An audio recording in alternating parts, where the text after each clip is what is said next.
know what he knows. He doesn't even know what he knows. It's a ship. We've come to the right place. Superman. He claims he's from the 31st century. I'm Jessica.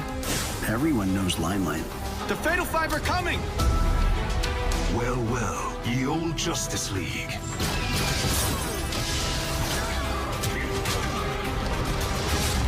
Justice League versus the Fatal Five. Now, when this film got announced, let's be all honest, like, it did feel a title that felt very throwaway.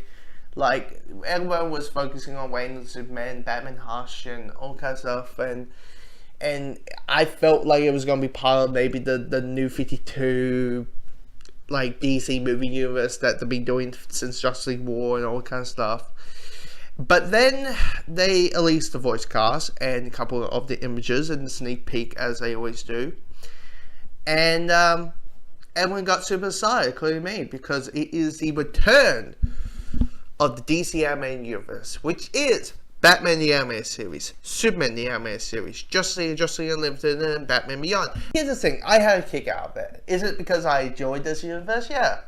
But I had a kick of it because it is just a movie that has maybe a little bit of heart, but most of it is punching. And, you know, normally I'm a guy who's like, let me care about the characters, don't have, you know, action scenes just for the sake of it. And this is a movie that is just simply the Fatal Five come from the future.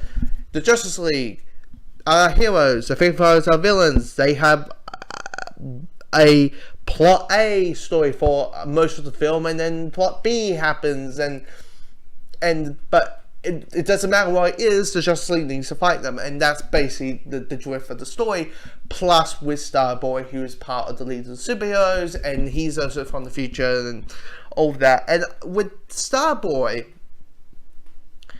I was like, this is when I probably realized, yeah, I just don't care about the League of the Superheroes, full stop.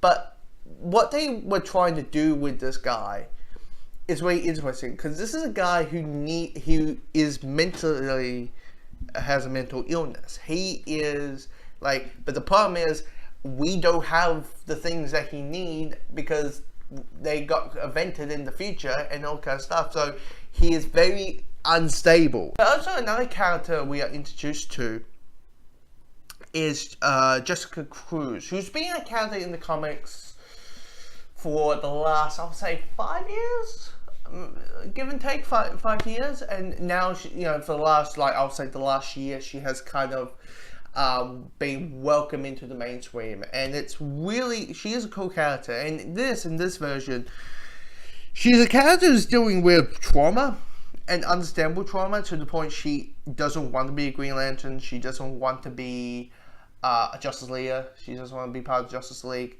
and her story is really well handled, really well depth, and it's dark, but it's that good sense of, like, it doesn't go completely to the point of, like, oh my god, look, okay, this is getting a little bit too ridiculous, but this is, it is handled so well. Well, then, because there's a conversation between her and Wonder Woman and explaining why she doesn't want to be a Justice League, and it's basically, I'm scared to go outside, and if I'm scared of being outside, why the hell would I want to fight aliens and be sitting next to you guys and all that kind of stuff? And that's why one of my criticism is that I understand this is like it's 77 minutes long, this movie. 75, 74 if you count minus credits. I get it. But I wish they added a couple of minutes, have a little bit more easy time, because it did seem like, oh, the city is blowing up, so should be over time. But it's like, time out.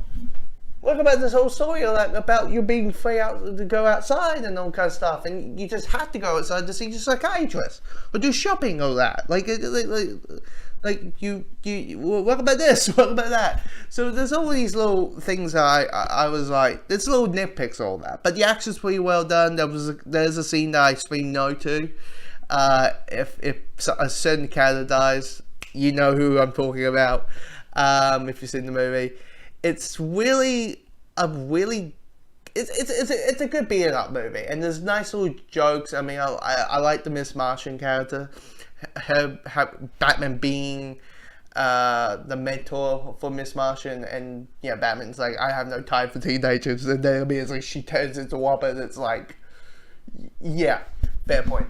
And of course the music kicks in anytime that Superman does something cool and Batman does something cool. So you do hear the Justice League theme, the Justice League Unlimited theme, the Batman Animated Series theme, and the Superman Animated Series theme. So if you're a fan of those, if you grew up and watched those shows, you'll have a kick over that as well. So there's a lot of like fucking moments. But yeah, this is just a neat, like, fun. It's just trying to be fun and just a simple, here's the good guys, here's the bad guys, they fight out kind of story. It's not meant to be as complex as, say, Gotham by Gaslight or something on those lines, but it is just, I think, just the idea of just going back to this universe that kind of ended like 13 years ago. So that there's that, and I just had a real kick with the film. Metropolis will be by the first of your cities to be flattened. Or hand over the lantern. We don't negotiate with terrorists, even the 31st century kind. We stop our enemies before they even start. No one's responding to our call.